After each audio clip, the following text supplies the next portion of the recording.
इचलकरंजी महापालिकेच्या वर्धापन दिनानिमित्त यंत्रसामुग्रीसह मुख्य मार्गावरून शोभायात्रा काढण्यात आली।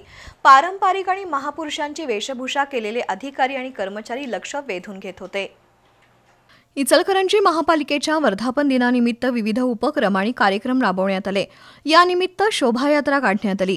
स्टेशन मार्गावरील महापालिका इमारतीत आयुक्त पल्लवी पाटील यांच्या हस्ते शोभायात्रेचा शुभारंभ झाला।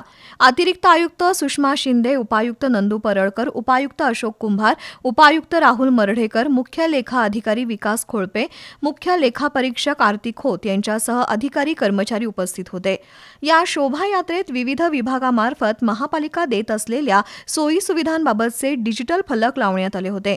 महापालिकेच्या पाणीपुरवठा, अग्निशमन आणि आरोग्य विभागाकडील अत्याधुनिक वाहनांचा समावेश होता। वाहनांमध्ये नगररचना विभागानं मुलींचा कथ्थक नृत्याविष्कार, वाहन विभागानं महापालिकेचा लोगो, लेखापरीक्षण विभागानं वासुदेव, लेखा विभागानं राजर्षी शाहू महाराज, ग्रंथालय विभागानं शिक्षणाचं महत्त्व या विषयांचा देखावा सादर केला होता। अल्फोन्सा स्कूलच्या विद्यार्थ्यांचं बँड पथक आणि सचिन नाईक स्केटिंग अकॅडमीचे विद्यार्थीही शोभायात्रेत उत्स्फूर्तपणे सहभागी झाले होते।